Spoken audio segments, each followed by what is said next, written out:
welcome to Rappler Talk. I'm Acor Arceo and we're here at the PAGASA Weather and Flood Forecasting Center in Quezon City.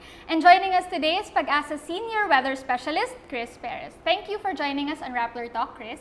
Good afternoon, Acor, and good afternoon din sa mga followers natin. Chris, PAGASA is one of the most followed agencies online. Yes. So I think maraming Pilipino talagang aware of PAGASA. Pero today, gusto natin i-explain sa kanila ano ba yung day-to-day na ginagawa ng PAGASA and paano ba talaga natin pinipredict ang mga paparating na bagyo and ano yung kailangan nilang paghandaan na hazards kapag may darating na sakuna.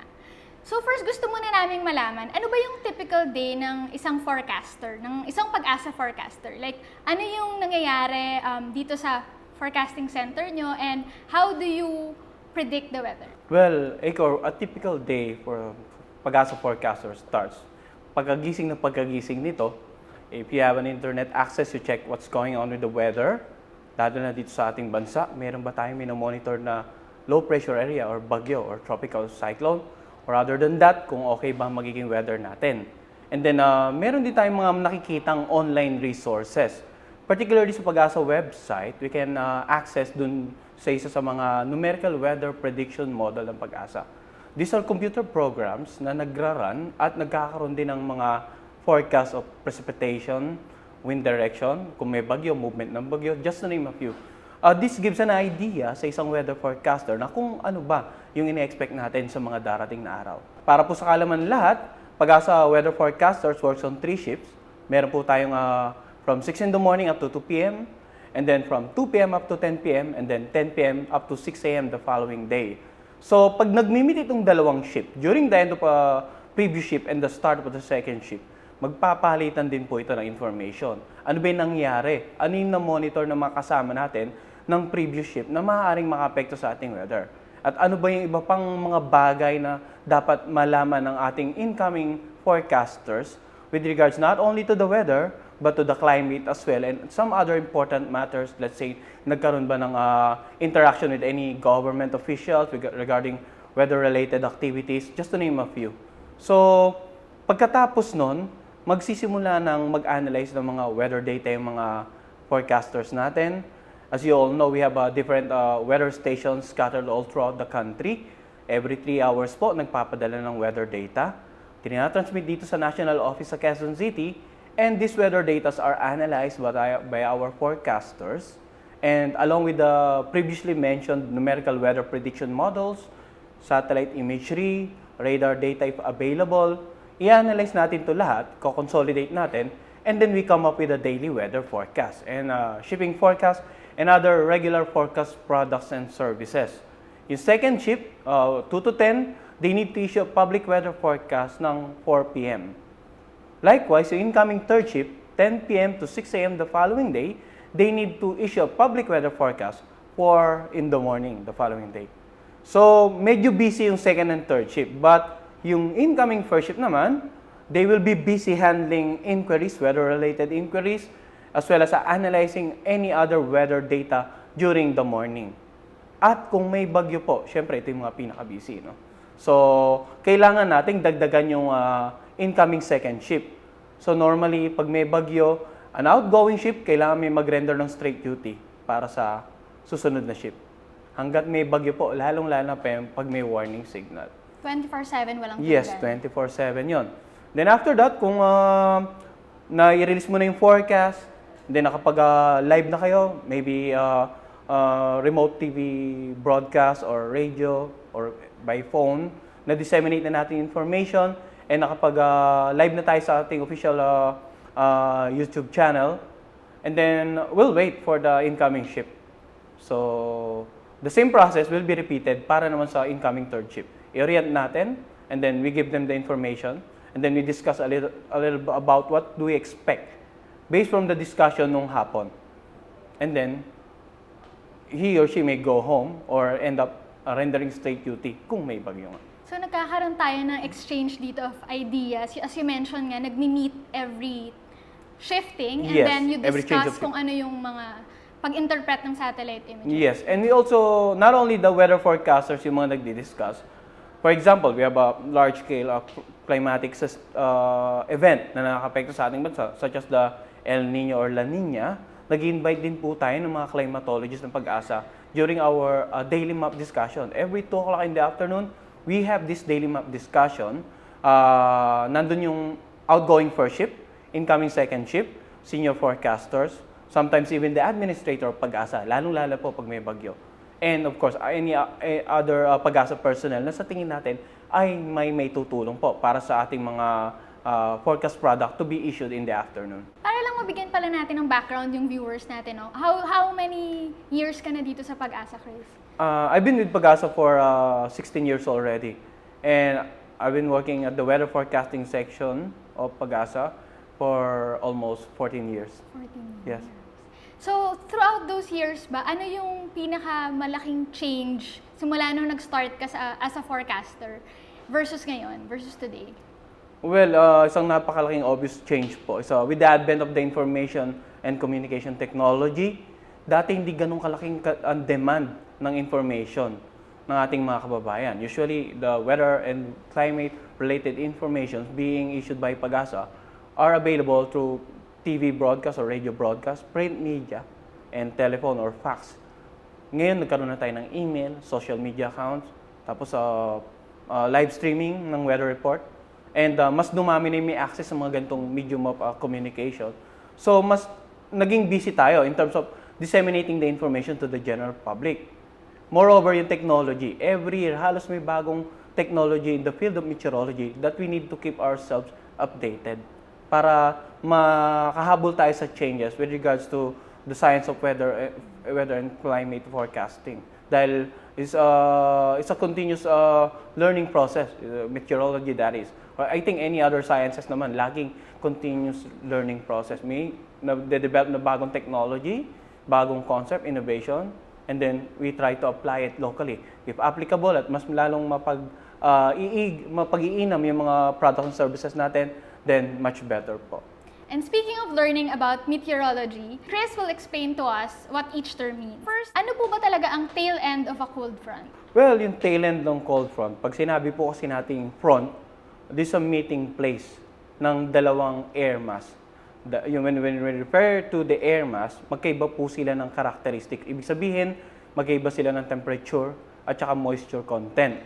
Itong tail end ng cold front, usually during the time of the year, kapag amihan season, November to February, pwedeng maapektuhan yung ilang bahagi nating bansa, including Metro Manila. Now, paano ba nabubuo itong tail end ng cold front? Nakakaranas ng winter season itong Northern Hemisphere. Ang hangin po doon ay cold and dry. Ngayon, ang Pilipinas naman, located over the tropics, yung bandang gitnang pati ng Earth, na kung saan ang hangin ay warm and humid. Mainit ang temperature at mataas ang moisture content. Now, kapag the time of amihan season, itong cold and dry air from mainland Asia ay dahan-dahan pong nagpo-flow towards the tropics.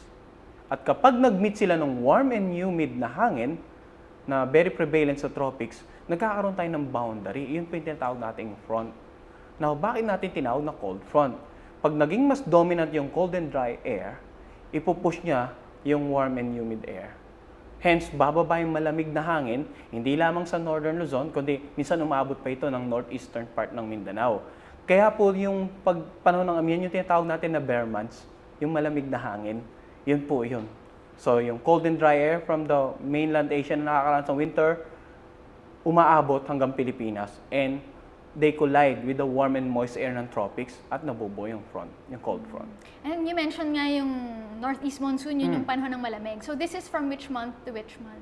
From November to February. Sometimes nag-extend ng March yung northeast monsoon or yung amihan na tinatawag natin. And then, ano naman ang kaibahan nito sa southwest monsoon o hanging habagat? Pag northeast monsoon, nangyayari po ito during the winter in the northern hemisphere. Ang nagiging dominant na wind system sa atin ay nanggagaling sa northeast at bukod sa malamig ito, mababa ang moisture content. Kabaliktaran naman po ang southwest monsoon or habagat na nangyayari naman karaniwan sa buwan ng July hanggang September. Instead of winds coming from the northeast, yung hangin naman nanggagaling sa southwest. Hence the term southwest monsoon. At itong hangin naman to, opposite ng northeast monsoon. This is warm and moist. So, mapapansin po natin na kapag pasok ng mga buwan ng May onwards, nagiging mainit at malinsangan naman yung hangin. So, yun yung mga panahon na dahan-dahan tayo nagkakaroon ng transition towards the southwest monsoon. At yun nga, pag pumasok yung June or July, up to September, sometimes even October, ay ito yung nagiging dahilan ng mas madalas na pag-ulan dito sa ating bansa. Minsan walang bagyo, pero napapansin po natin, no, may mga pag-ulan. At very memorable naman yung mga habagat episodes na talagang nagpabahay hindi lamang dito sa Metro Manila, kundi maging sa mga neighboring provinces as well. Actually, no, nagiging cause of concern na nga rin yung habagat. Nung 90s, hindi naman gaano, or even the early 2000s. Although, yun nga, after 2010, parang, I think napapansin ng mas maraming Pilipino na yung habagat is something na natatakot na sila, especially in Metro Manila, na onting ulan, tas dahil sa habagat, and then bumabaha. Like, for example, I remember August 2012, talagang bumaha nun dahil sa habagat. Pag ganun na habagat, pero din tayong tinatawag na monsoon break naman, di ba? So, ano tong break? And kailan siya usually humihina? When we say we're experiencing a monsoon break, normally, base sa ating mga local experience here in the country, at least 3 days na wala tayong paulan after a previous habagat episode, sometimes 1 week, 5 days, or even 2 weeks. So may mga time na sunod-sunod ang bagyo, dire-diretso din po ang habagat.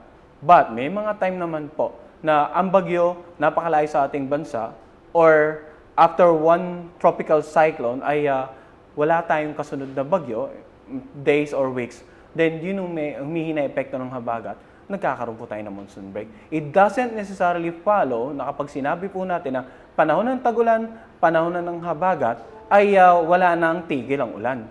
There will be days na we'll be experiencing summer-like days, mainit, malinsangan, and then sudden thunderstorm in the afternoon. And there will be days na talagang halos most part of the day maulan. Nabanggit mo na thunderstorm, no? So, tuwing tag-ulan, madalas din tong thunderstorm. Paano ba siya, anong kaibahan niya from a normal na rain shower episode, kunyari? Mapapansin po natin sa umaga, clear skies, kukonti ang kaulapan, pero medyo malinsangan. Pagdating ng tanghali, yung mga malilit na mukhang bulak na ulap, or yung cumulus clouds, ay bigla nagiging cumulonimbus clouds, nagiging matataas, madidilim ang ilalim. Yun po yung senyales na nag-develop na into a thunderstorm cloud. At normally, ang thunderstorm, hapon o gabi. During the summer months dito sa ating bansa nangyayari.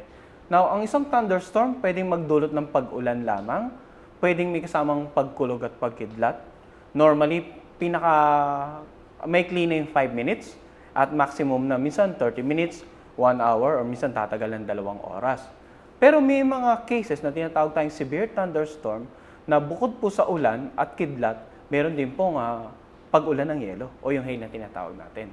At the same time, pwede rin magdulot ito ng mga tinatawag nating tornado. Gaano ka-real na threat yung kidlat? Kasi di ba minsan expression lang na baka tamaan ka ng kidlat.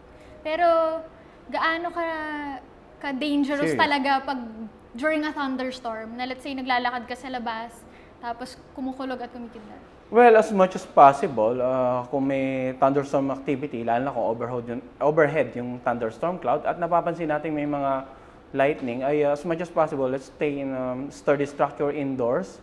Huwag po sa ilalim ng puno, huwag sa loob ng kotse, do not stay inside the car. Basta pumunta po kayo sa lugar na secure at huwag po sa open field. Dahil anywhere within the thunderstorm area, pwede pong tamaan ng kidlat. And it could prove fatal.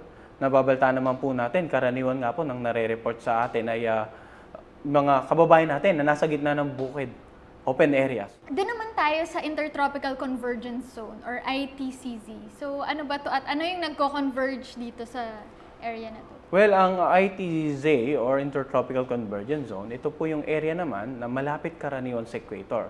This is a narrow area near the equator na kung saan yung hangin po mula sa northern hemisphere at yung hangin mula sa southern hemisphere ay nagko-converge. Hence the term convergence zone.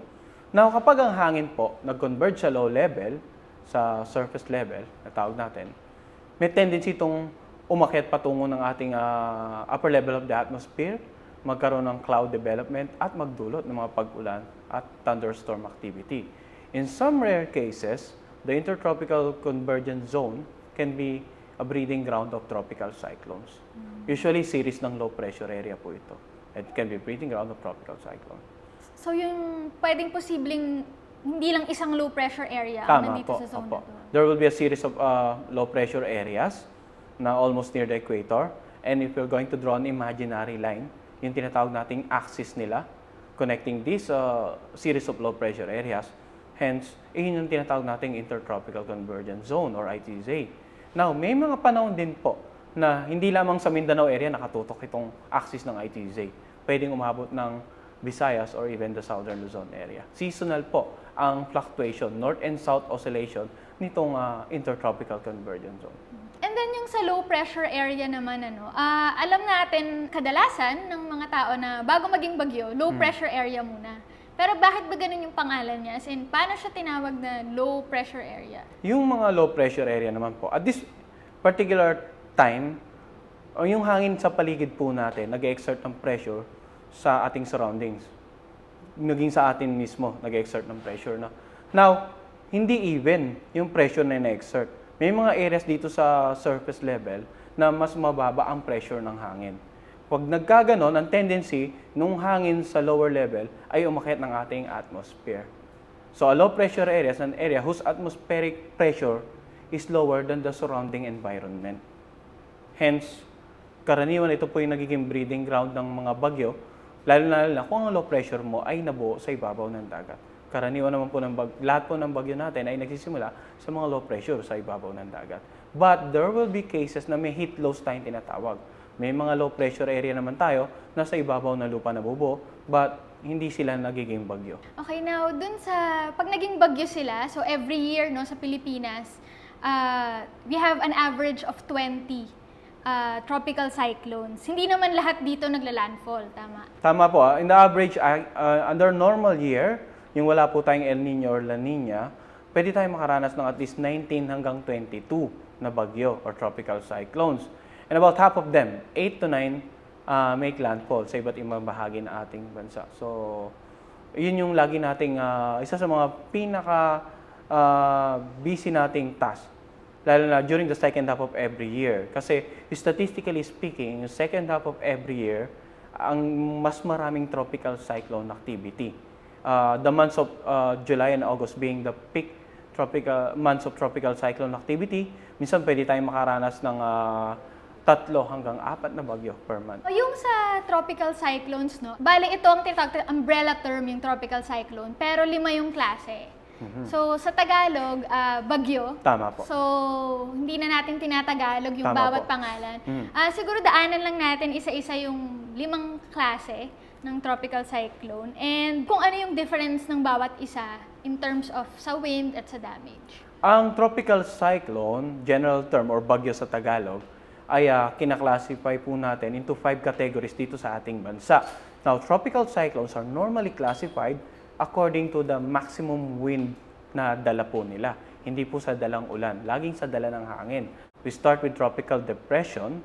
Ang lakas ng hangin mula 35 hanggang 61 kilometers per hour. Normally, ito yung sinasabi nilang pinakamahinang category ng bagyo or entry level. Followed by a tropical storm, mas malakas na ito. From 62 up to 88 kilometers per hour naman ang dala nitong lakas na hangin. So, we have a severe tropical storm from 89 up to 117 kilometers per hour ang dalang lakas ng hangin. And then we have a typhoon from 118 hanggang 220 kilometers per hour ang lakas ng hangin. And lastly, yung pinakamalakas po, super typhoon, more than 220 kilometers per hour ang dala nitong maximum wind. So, ito pong mga bagyong ito, iba't ibang kategorya, pwedeng mangyari to in any part of the year. But climatologically speaking, usually the last quarter of every year, doon po natin naranasan talaga yung mas malalakas na bagyo compared with the rest of the year. So, ito yung last quarter. Tama po, yung October, November, December. And you mentioned nga, it's based on wind. So, in 2019, PAGASA shifted from tropical cyclone warning signal. So, ang tawag na ngayon is tropical cyclone wind signal. Can you tell us more about bakit natin binago yung pangalan nito and ano yung significance niya? Well, kung mapapansin po kasi natin, yung the previous cyclone warning signal were based on the impacts of the wind that are to be experienced over a certain locality within a particular lead time, starting from 36 hours, 18 hours, 12 hours, so on and so forth. Now, yung shift from the term that we previously used, the tropical cyclone warning signal, to tropical cyclone wind signal, this is to give emphasis na itong mga impacts na pwede nyo mararanasan sa inyong lokalidad ay dala ng malalakas na hangin na paparating ng bagyo. Moreover, yung classification nga po natin ng bagyo is based from the maximum wind. So as to orient our kababayan, the general public, na ito yung isa talagang pinaghahandaan natin. Aside from yung mga posibleng pag-ulan at saka yung mga secondary hazards such as flash floods and landslide. Kasi usually yung common na misconception is pag sinabing signal number 2, ulan yung tinitignan. Or Well, yun sinabing nga po, signal no? number 3, ulan yung tinitignan. Yun yung matagal na po nating ine-emphasize sa ating mga kababayan that tropical cyclone wind signals or the previous public storm warning signals were all based on the impact of the wind sa kanilang locality. Which is of course from the lowest warning signal, 1 up to the highest warning signal possible, 5, palakas ng palakas yung hangin at pakonti ng pakonti yung time for preparation. That is why, mapapansin po natin kapag may bagyo at magla-landfall, tatama sa kalupaan ng ating bansa, o kahit na kumilos na lamang ng malapit sa mga coastal areas natin, at is 100 kilometers ang layo sa mga coastal areas, kahit na hindi mag-landfall, automatic po yan. We need to raise warning signals and we normally start with number 1. Yung napakatagal pa bago natin maramdaman yung epekto. Normally when we raise signal number 1, ang hangin natin around 30 to 60 kilometers per hour, yung lakas na pwedeng maranasan sa inyong lugar within a 36-hour period. So, sa mga kababayan natin, magtataka sila, no? Bakit tayo nag-raise ng warning signal? Napaka-araw pa po. So, the reason is that we still have 36 hours from the time na we first raise warning signal over your area para po makapag-prepare. That's the essence of providing a warning. We prepare in advance. Hindi po tayo magre-raise ng warning signal kung nandyan na yung hazard na dala ng isang bagyo. We need to raise the warning signal so as to mobilize people, to tell the people to prepare in advance para dumating man yung epekto, yung hazard na dala ng cyclone at isanda na po tayo. Hindi yung mabibigla sila na Tama biglang po. natangay na sila ng hangin at tsaka pa lang sila maghahanda. So Tama masyado po. too late na. Bale, ito rin yung para sa preemptive evacuation. Yes. Para At hanap the same sila ng time, ligtas na lugar. makapaghanda po tayo dahil alam naman po natin na may mga lugar talaga sa ating bansa na napaka-remote. Takes time to reach by land, by air. So, isa po ito sa mga ine-emphasize natin na kailangan talagang paghandaan. Regardless of landfalling or hindi, regardless of intensity, tropical depression ba ito or super typhoon, basta bagyo po at parating ng ating bansa, kailangan po natin paghandaan. Isa ring common na tinatanong, no, pag minsan typhoon or super typhoon, yung pag international, minsan iba yung classification. So, can you explain to us paano nagkakaroon ng ganitong kaibahan between how we classify it dito sa Pilipinas versus naman yung international agencies na kung minsan iba yung classification nila? Well, for example, sa United States, they have a different methodology of estimating the maximum wind ng isang bagyo. Sa Pilipinas po, sa PAGASA, we follow the WMO, or the World Meteorological Organization, standard averaging ng maximum wind. That is within a 10-minute period. The United States, they follow a 1-minute averaging period. So normally, yung intensity nila, compared with the intensity of a 1-minute averaging period, compared with the intensity of a 10-minute averaging period, according to the United States NOAA, should be 12% higher. Ibig sabihin, mas mataas po yung sa United States kumpara sa atin. Nevertheless, ang purpose naman po ng warning is to prepare the people. And then, yun nga, yung hurricane category sa kanila, typhoon category naman po sa atin. We use the different terminology, but parehas pa rin po ng purpose. Parehas din na bagyo. Yes, parehas na bagyo at parehas din ng epekto at parehas din po tayo na gusto nating i-prepare yung ating mga kababayan in advance. In terms of yun nga, preparing them, hindi pa pumapasok ng Philippine Area of Responsibility. Nakabantay na rin ng PAGASA, tama? Kung just in case pumasok man siya, So, days ahead, nakabantay na tayo. Normally, gaano katagal yun yung tinitignan? Kunyari, may circulation sa labas ng PAR. And as early as when tayo nagmo-monitor pag ganun? Dati po, kung natatandaan nyo, yung Philippine Air Responsibility lang ang monitoring domain natin, no? So, from the nearest landmass sa Mindanao, I think that would be around more than 1,000 kilometer sa eastern border of the PAR. Ngayon po, beyond the PAR, nag-extend pa tayo ng monitoring domain. We have a cyclone advisory domain and a tropical cyclone information domain na sobrang layo pa po sa PAR. So, yun po kasi isang naging natutunan natin with the past experiences eh. And gaya nga na nabanggit natin kanina, mas lumaki yung demand ng information. Kahit malayo pa po sa PAR, tinatanong na ng ating mga kababayan. That is why we need to provide them information about weather disturbances even outside the PAR. And-extend po natin. And for example, even as kung before 3 days, bago pa pumasok ng PAR, magpo-provide na kagad tayo ng information ahead of time. Pagpasok ng PAR, then mag-start na po tayong mag-issue ng mga tinatawag nating severe weather bulletin. So, wala na ngayong room for error para sabihin na bakit hindi kayo nag-provide ng adequate information.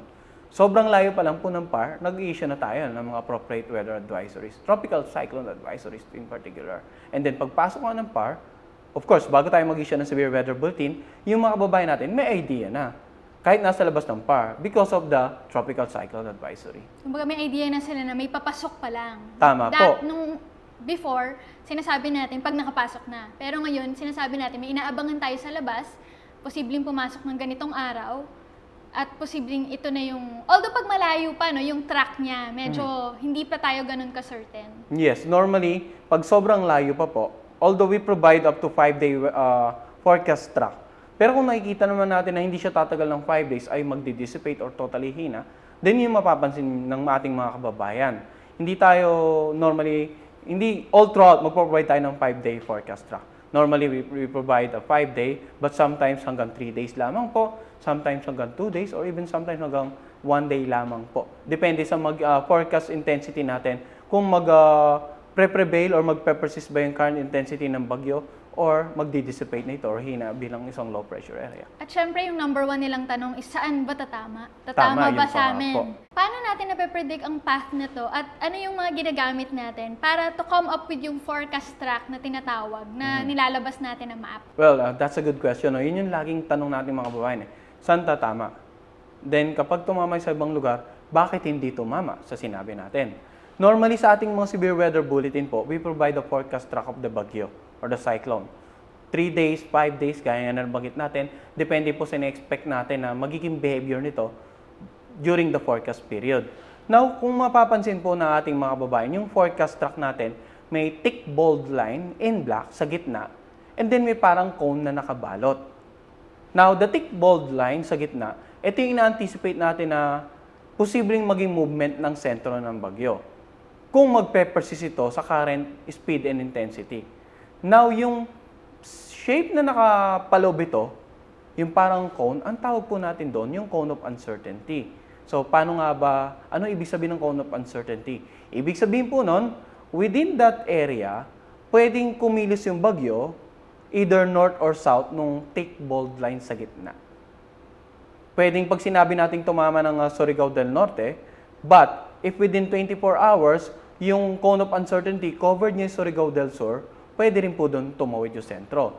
Now, the World Meteorological Organization or WMO, during the sa mga forecast track po ng bagyo, forecast period, 24 hours, 48 hours, or 72 hours up to 5 days, may allowable deviation po tayong tinatawag. Ibig sabihin, kung ang forecast natin within 24-hour period sa ganitong lugar, pwedeng around 100 km away from that place ay tumama yung bagyo, and that is still acceptable according to WMO standards. Yun nga lang po, minsan sa mga report po, ay ang nagiging emphasis lamang ay yung thick bold line sa gitna. Na dun, yun lang ang sinusundan, karaniwan ng mga ilang kababayan natin. Kaya tayo po, patuloy po tayo nag-provide ng information and education campaign sa ating mga kababayan. At pinapaliwanag din po natin during press conferences or press briefing kapag may bagyo na hindi lamang itong tatamaan ng makapal na linya sa gitna ang dapat maghanda, kundi lahat po ng lugar na nasa loob ng cone of uncertainty ay pwedeng tamaan ng sentro. Moreover, lahat ng lugar na may warning signal ay kailangan din po maghanda. May intensity tayo sa signal, di ba? So, Tama po. posibleng yung kung saan ina-expect mag-landfall, kunyari dun signal number 4, pero yung let's say 200 kilometers away, signal number 2 naman Yes, siya. opo. Kasi iba-iba nga yung expected natin na And intensity. normally, depende rin yung kung time of arrival, kailan natin mararamdaman yung epekto, at gaano kalakas ang hangin. At ano yung intensity ng bagyo mo. Normally, kapag tropical depression po tatama sa ating bansa, yung pinaka-entry level ng bagyo na sinasabi natin, ay pinakamataas na yung number 1, warning signal number 1. But as the tropical cyclone intensifies into a higher categories, storm, severe tropical storm, typhoon, or even a super typhoon, expect higher warning signals and stronger winds and much damaging impact sa inyong locality. Tapos papalit na rin po yung lead time habang lumalapit ng ating bansa. Itong signal number 5 at 2015 natin dinagdag, no? Yes. Nung Yolanda, wala pang signal number 5. Po, nung wala pa po si Yolanda, and then napansin nga natin na tropical cyclones are getting stronger, base na rin sa mga more intense, base na rin sa mga weather data na nakalap natin during the passage of Yolanda. Hence, we decided to add another warning signal, yun nga, which is number 5, which we will normally raise kapag meron po tayong super typhoon na landfalling or at least kumikilos nga ng malapit sa mga kalupaan nating bansa. And then itong mga bagyo natin, minsan pag sinasabi tropical depression lang, o kaya hindi naman siya typhoon. So Tama po. dapat bang matakot kami or dapat ba maghanda kami? Kasi baka yung iba inisip nila, typhoon lang yung nakakapagdala ng sobrang baha, o ulan, o hangin na malakas. So, misconception ba yun? Or dapat rin ba nating katakutan kahit tropical depression? Well, actually, yun yung nabanggit natin kanina, no? Regardless of intensity po, kailangan paghandaan ng ating mga kababayan. Example is one tropical depression among na halos hindi po ito kumilos. Nasa eastern seaboard lamang po, sa karagatan na malapit sa eastern Visayas. Halos hindi po ito kumilos, tropical depression lamang, no? Pero yung ulap na dala nito, paulit-ulit pong tumama dito sa Eastern Visayas at dito sa may bandang northern part ng Mindanao area. At yung pong ulan na yun, nagdulot ng maraming pagbaha at pagguho ng lupa dito sa mga nabanggit nating lugar. Kaya lagi po nating ine-emphasize kapag may bagyo na landfalling or halos dumikit na sa ating bansa at biglang naging stationary, kailangan paghandaan po natin regardless of category. Of course, yung mga non-landfalling, yung pumapasok lang ng PAR, at kumikilos lang sa ibabaw ng dagat dahil lalabas ng PAR, ay hindi na ganon ang magiging preparation nating kababayan kumpara po sa talagang tumatawid ng ating bansa or kumikilos malapit sa mga coastal areas ng ating bansa. At yung isa pang example doon na si Angdoy. Angdoy was a tropical storm. Yes, tropical storm lamang po Commonly, ito. minsan akala ng iba talaga typhoon si Angdoy, pero tropical storm siya Tama noong po, no? 2009. Kung napansin po natin, no? Nagdulot po ito ng maraming pag-ulan dito sa Metro Manila na siya namang nagdulot ng mga pagbaha. Actually, not over Metro Manila, but over the neighboring provinces as well. Kaya yun nga po yung lagi nating na-emphasize. And regardless of category, we all need to prepare, lalong-lalo na kung tatawid ng ating bansa itong mga tropical cyclones or bagyo. And may mga panahon na kung saan nagkakaroon tayo ng bagyo na bagamat hindi tumatama sa ating bansa, ay nakakaranas tayo ng matitinding pag-ulan. Sa mga buwan kasi ng June, July, August, at September, karaniwan po ng mga bagyo or tropical cyclones that develop or move towards the northern part of the country, dito sa may bandang northern Luzon, maglandfall man o hindi, may tendency ma-impluwensyahan yung habagat. So, hahatakin ang normal term na ginagamit po or naririnig natin na sa mga report, no? So, mga kababayan natin, minsan nagtataka, no? May bagyo malayo naman sa atin. Pero bakit umuulan? Bakit ang daming lugar na binabaha? Yun nga po, kailangan maging aware sila na may mga bagyo ang tendency hatakin yung habagat. On a lighter note naman, doon tayo sa pagpapangalan ng bagyo. So, tropical depression, meron siyang local name, pero wala siyang international name. Tama po. Ang nagkaka-international name lang tayo pag tropical storm and above. Dito sa Pilipinas, paano ba natin pinipili yung pangalan ng mga bagyo? Nung early parts of tropical cyclone forecasting, wala po tayong local name.